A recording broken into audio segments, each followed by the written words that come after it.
안녕하세요. 결혼한 지 4년차의 30대 주부입니다. 사실 이렇게 익명으로 제 이야기를 남에게 해본 적이 없다 보니 어떻게 시작해야 할지 모르겠는데 두서가 없더라도 들어주세요.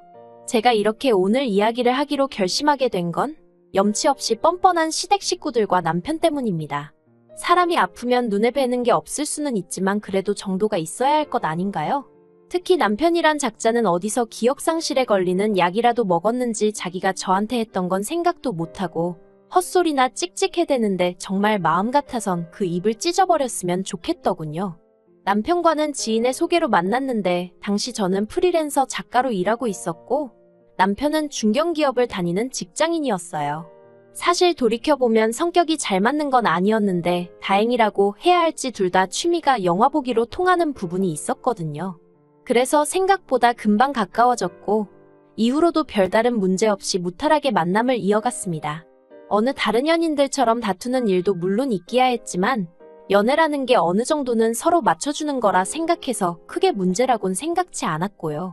아무튼 그렇게 2년 정도 만났을 때 시댁에서 먼저 저희의 교제 사실을 알게 되었고 결혼 생각이 있으면 아버님이 퇴직하기 전에 했으면 좋겠다고 하시대요. 소위 그간 뿌린 축의금 수거를 하셔야 한다고요. 그래서 솔직히 부끄러운 이야기지만 얼떨결에 식을 올렸습니다. 결혼 당시 저는 2억 대출 낀 5억짜리 아파트를 소유하고 있었고 남편은 현찰로 1억과 7년 된 외제차 한 대를 가지고 있었어요. 외에 따로 양가로부터 도움을 받진 않았는데 별다른 이유가 있어서 그랬던 것은 아니고 당시만 하더라도 제 소유의 아파트에서 남편이 가져오는 돈으로 혼수를 해넣으면 충분하겠다 싶었거든요.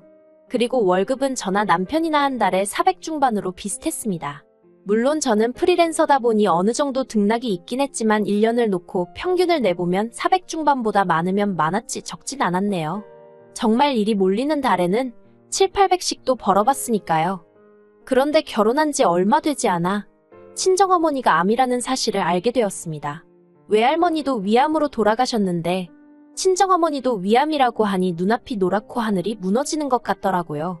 그래서 그때부터 일주일에 3번씩 왕복 3시간 거리를 왔다 갔다 하며 친정어머니의 병간호를 시작했어요. 물론 혼자 한 것은 아니고 친정아버지도 계셨고 간병인도 고용했지만요. 그리고 이제 와서 말이지만 사실 친정어머니를 서울 제 집으로 모셔오려고 했는데 남편에게 살짝 운을 띄우니 그건 자기가 너무 불편하다고 난색을 표하더라고요. 그래서 그때 말은 안 했지만 남편에게 무척 서운했어요. 저는 그때만 하더라도 시부모님도 부모님이라고 생각하고 한 달에 용돈도 50만 원씩 드리고 특히 어머님은 평소에 딸 있는 친구분들을 무척 부러워하시길래 제가 딸처럼 어머님을 모시고 쇼핑도 가고 스파도 다니고 나름대로 잘해보려고 노력하던 때였으니까요. 하지만 남편이 저한테 그렇게 하라고 언제 시킨 것도 아니고 제가 좋아서 했던 일이니 그걸 따지고 들긴 좀 그렇더라고요. 그래서 그래, 앞으로 나도 남편이 우리 친정부모님께 하는 만큼만 시댁에 하자 그렇게 생각하게 되었습니다. 그런데 남편의 실망스러운 태도는 그뿐만이 아니었습니다. 남편은 친정어머니에게 들어가는 돈 가지고도 이러쿵저러쿵 말이 많았거든요. 사실 병간호를 위해 내려갈 때면 저는 반찬을 직접 해가기도 하고 그게 여의치 않으면 몸에 좋다 하는 음식을 사가기도 하고 또 꼭 제가 내려가지 않는 날이더라도 이것저것 챙겨 보내드리기도 했어요. 그런데 남편이 저더러 매번 교통비에 이것저것 돈이 얼마냐면서 적금은 하고 있는 거냐 어쩌냐 별걸 다 신경 쓰더군요. 참고로 저희는 애시당초벌이가 비슷하다 보니 서로 매달 200만 원씩 생활비조로 내놓는 거 외에는 일절 터치하지 않기로 하고 결혼을 했었고 친정에 들어가는 돈은 전부 제 주머니에서 나오는 제 돈이었습니다. 그런데 언젠가부터 남편이 이달엔 얼마 벌었냐, 요새는 계약이 얼마나 들어오냐며 제 돈에 관심을 보이기 시작하더니 아예 대놓고 간섭을 하려드니까 어처구니가 없었지요. 그래서 내가 당신에게 돈 1,000원 보태달라고 한 것도 아니니 관심 끄라 했습니다. 솔직히 저라고 처음부터 남편에게 말을 그렇게 냉랭하게 했던 것은 아니에요. 제가 그렇게 된 데에는 다 이유가 있었습니다. 처음 친정어머니가 암 판정을 받았을 때 제가 당시 남편에게 부탁한 게 한 가지 있었는데 그건 바로 한 달에 한두 번이라도 저와 같이 친정어머니를 만나러 가줬으면 한 것이었어요. 친정어머니는 사위사랑은 장모라는데 그렇게 해주질 못해 몹시 미안해하고 계셨고 저희 시댁볼 낯이 없다면서 한참 신혼을 즐겨야 하는 딸이 하루가 멀다 하고 친정에 내려오게 만들었다며 혹시나 제가 시댁에서 미움을 받진 않을지 걱정을 많이 하셨거든요. 그렇다 보니 저는 남편이 이따금씩 얼굴이라도 보여드리고 장모님 걱정 마시라고 건강만 생각하시라는 그런 따뜻한 말 한마디 정도만 해줬으면 싶대요. 하지만 남편의 반응은 냉정하기 짝이 없었습니다. 기껏 한다는 소리가 위암 이기면 생존율이 70%나 된다면서 장모님이나 저나 너무 유난스럽다고 했으니까요. 그리고 그 말 한마디에 솔직히 오만정이 다 떨어져서 내가 왜 결혼을 해가지고 이런 마음고생을 하나 그런 생각이 들대요. 솔직히 시아버지만 아니었으면 결혼을 천천히 하거나 안 했을 수도 있고 그러면 친정어머니를 더 가까이에서 챙겨드릴 수도 있었을 테니까요. 하지만 이미 돌이킬 수 없는 일을 곱씹고 괴로워할 만한 마음의 여유가 제게는 없었습니다. 말이 나와서 말이지만 친정어머니 병간호를 한다고 해서 제가 아내나 며느리로서 역할에 소홀했던 것도 아닙니다. 맞벌이임에도 불구하고 저는 프리랜서라 집에서 일하는 시간이 대부분이라는 이유로 남편은 집안일을 제가 하는 게 당연하다고 생각하는 눈치였는데 솔직히 말해서 친정어머니가 편찮으시기 전에는 이 일로 남편하고 부딪히고 싸울 힘이 있었거든요. 그런데 당장 정말 신경을 써야 하는 일이 생기니까 남편하고 사사건건 부딪힐 만큼 정신적 여유가 없었네요. 오히려 남편에게 싫은 소리 하느라 에너지를 쓸 바에는 그냥 내가 하고 말지 그런 마음이었달까요? 그래서 집안일은 그때그때 제가 하거나 사람을 불러서 했어요. 마찬가지로 시댁에 경조사가 있을 때도 가능한 빠지지 않고 참석해서 몸으로 때울 건 몸으로 때우고 돈으로 해결되는 일은 돈으로 해결했습니다. 그리고 솔직히 설령 제가 조금 부족했다고 해도 다른 상황도 아니고 시부모님께는 사돈이고 남편에겐 장모님인 저희 친정어머니가 편찮으신 상황이었으니 도움까지는 아니더라도 적어도 이해는 받을 수 있을 거라고 믿었지요. 아니, 인간적으로 이해를 해주는 게 맞지 않나요? 하지만 시어머니는 제가 친정어머니 병간호로 당신 아들에게 소홀하진 않을지 그 부분에만 연연하셨고 그런 와중에도 당신 생일상을 차리기를 요구하셨습니다. 그리고 그런 분위기에서 남편은 한 번도 제 편에 선 적이 없었지요. 그렇다 보니 언젠가부턴 남편에게 일말의 기대조차 하지 않게 되었고 그래서 오히려 더 이 악물고 소위 제알도리는 해내고 말았습니다. 그리고 무엇보다 행여 금전적으로 남편에게 의지하게 되기라도 하면 큰일 나겠구나 싶어서 일도 줄이지 않았고요. 이후로 친정어머니는 위 절제수를 받으셨고 아직 5년이 되질 않아 완치 소식은 못 들었지만 매번 추적검사 때마다 예후가 좋아서 솔직히 친정아버지나 저나 마음을 많이 놓은 상황이긴 해요. 무엇보다 친정어머니가 당신 스스로 병원에서 시키는 대로 철저히 식단과 운동을 지켜주고 계시기 때문에 감사할 뿐이지요. 그런데 그런 와중에 운명의 장난이라고 해야 할지 이번엔 시아버지가 위암이라는 소식을 듣게 되었습니다. 솔직히 시아버지가 저에게 실수하신 것도 없고 그렇다고 평소에 저를 어렵게 하신 것도 아니었어요. 하지만 시아버지의 위암 소식을 듣고도 제가 그렇게 슬프지 않았던 건 시어머니나 남편 때문이었다고 생각합니다. 냉정하게 들리겠지만 니들은 어떻게 하는지 한번 보자 이런 생각도 들더라고요. 그런데 남편이 저한테 황당한 소리를 합니다. 시아버지도 잘 부탁한다고요. 제가 어이가 없어서 잘 부탁하긴 뭘 잘 부탁하느냐고 따졌습니다. 그랬더니 한다는 소리가 장모님 병간호해드릴 때는 지극정성으로 하지 않았냐면서 시아버지한테도 그렇게 해달라나요. 어이가 없어서 친정어머니야 내 어머니니까 그렇게 했지. 시아버지한테 내가 그렇게 어떻게 하느냐 했어요. 할 거면 당신 아버지니까 당신이 하라고요. 그랬더니 남편이 저더러 너 그렇게 안 봤는데 말을 어떻게 그렇게 하냐면서 시아버지가 남이냐입니다. 그래서 너는 장모가 남이라서 그렇게 강 건너 불구경하듯 가만히 있었냐고 저도 지지 않고 쏟아냈어요. 그랬더니 그땐 자기가 일을 하느라 바쁘기도 했고 어쩌고 옮겨졌기에도 구차스러울 만큼 구질구질한 변명을 쏟아내는 게 아니겠어요. 그래서 나는 지금 노냐고. 나도 지금 일하고 있고 계약건도 많아서 시아버지 들여다볼 틈 없다고 그러니 나한테는 일절 기대하지 말라 했습니다. 그리고 정말 저도 못된 건지 이런 다툼이 오가는 동안 화가 나면서도 한편으론 고소하단 생각이 들더라고요. 내가 그렇게 동분서주하며 일하고 살림하고 거기다 병간호까지 하는데도 시어머니한테 라면을 연속 이틀을 먹었네 3일을 먹었네 헛소리를 해대가지고 욕을 먹게 했었지.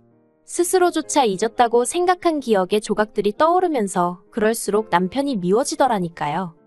그리고 더 어이가 없는 건 친정에서 저는 외동딸이지만 남편은 삼형제예요. 다만 큰아주버님은 진작에 이혼해서 혼자 살고 있고 작은아주버님은 미혼인데다 직장 문제로 제주도에서 지내고 있었거든요. 그렇다 보니 그나마 시댁에서 1시간 거리에 사는 저희가 제일 만만하다고 보인 건지 아주버님 두 분 다 저희가 해야 한다는 식이더라고요. 그런데 말이 저희지. 솔직히 저더러 하라는 거였지요. 심지어 시어머니마저 당신은 태어날 때부터 몸이 약하고 기력이 없는 사람이라 남의 병간호는 못한다면서 제가 해줬으면 좋겠다고 하셨습니다. 정말 무슨 언제부터 그러셨다고 제 두 손을 꼭 붙잡고는 내가 믿는 건 아가 너밖에 없다 하시는데 그동안 그렇게 잘해드렸어도 정작 친정어머니 아프시니까 당신 아들한테 소홀할까봐 벌벌 떠시던 분이 이제 와서 아가아가 하시는 게 얼마나 듣기가 싫던지요. 그래서 시어머니께 단호하게 저한테 아무런 기대도 하지 마시라 말씀드렸습니다. 시아버지가 편찮으신 건 유감이지만 일단 저도 처리해야 할 일도 너무 많고 정 시아버지 병간호할 사람이 여의치가 않으면 저희 남편을 데려가시라 했어요. 아마 모르긴 몰라도 이런 상황에 쓸 수 있는 휴가제도 같은 게 회사에 있을 거라고요. 그리고 설령 없다고 해도 무급휴가라도 써야 하지 않겠냐고. 남도 아니고 아버지가 아프신데 그렇지요 어머님 했더니 어머님이 아들들은 야무지지가 못해서 믿고 맡기기가 어렵다나요. 하지만 저는 조금도 굽히지 않았습니다. 그러면 뭐 간병인을 쓰셔야겠네요. 그러자 시어머니는 또 하시는 말씀이 아무리 그래도 그렇지 어떻게 시아버지를 남의 손에 맡기느냐고.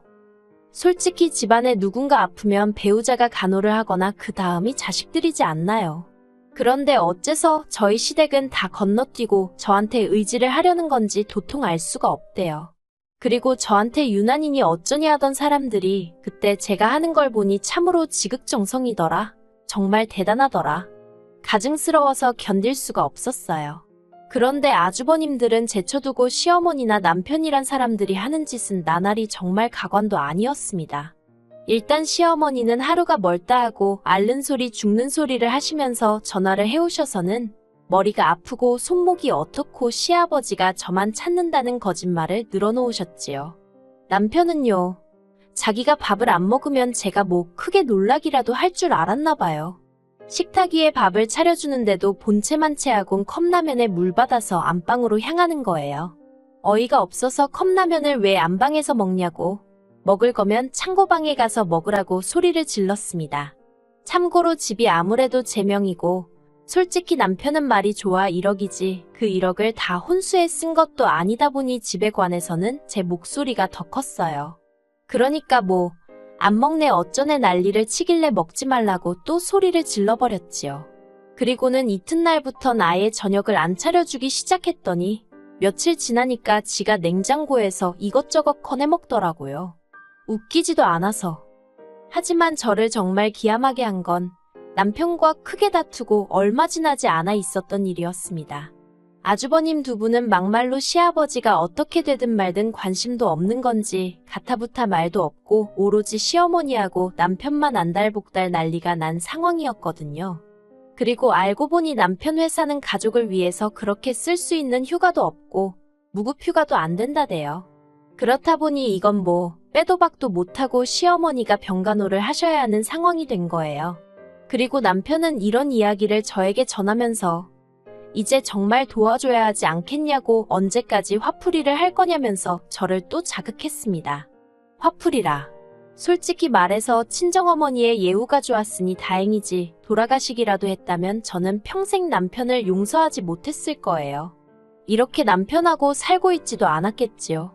그런데 남편은 어쨌든 장모님은 이제 멀쩡하시지 않냐 그리고 그때는 나도 뭐 사정이 있었다는 말 같지도 않은 소리를 하면서 저더러 서운했다면 자기가 미안하답니다.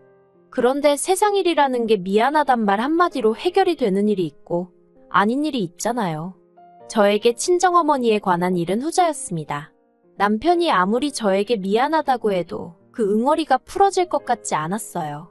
그런데 지나가는 말처럼 몇 번 그것도 솔직히 그 음흉한 속내를 제가 아는데 이제 그만 화풀이를 하라니 제가 화가 더 나면 더 났지 풀어질 리가 없었지요. 그랬더니 남편이 급기야는 저더러 그럼 간병인 쓰게 돈이라도 달래요. 어이가 없어서 당신 그동안 번 돈은 뭐 했는데 나한테 돈까지 내놓으라고 그러냐고 물었습니다. 그랬더니 저더러 자기 돈이 있고 없고를 떠나서 저더러 그럼 며느리 도리는 아예 안 하겠다는 거냐고 오히려 화를 내는 게 아니겠어요. 그리고 저도 더는 참을 수가 없어서 너는 그 잘난 사위 노릇했냐니까. 이미 지나간 일로 시비 좀 그만 걸라나요? 지금은 일단 아프신 시아버지한테 집중을 하자면서 시아버지만 괜찮아지시면 그때 다시 이야기하자고요. 말 같지도 않아서 제가 나랑 이렇게 힘겨루기 하는 사이에 차라리 내려가서 아들 노릇이나 하라고 했습니다. 그러다 시아버지 돌아가시고 후회하지 말라고요. 그런데 웃긴 건 그러면서도 남편은 곧 죽어도 안 내려가대요.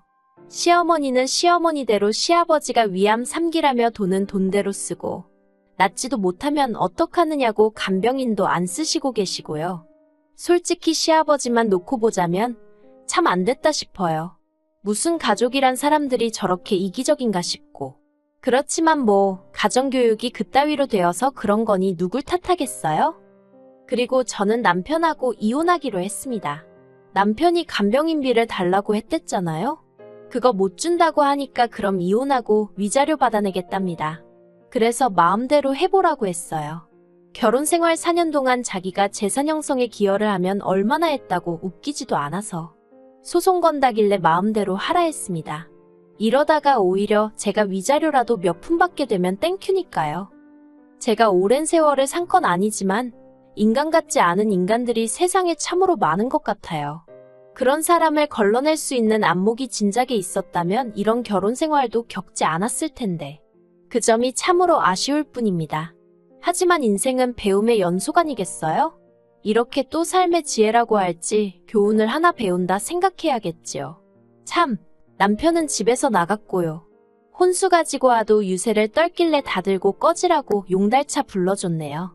그거 어디 넣을 집이나 있는지는 모르겠지만 뭐 정 안 되면 아버님 병실에라도 우겨 넣던지 알아서 하겠지요 뭐.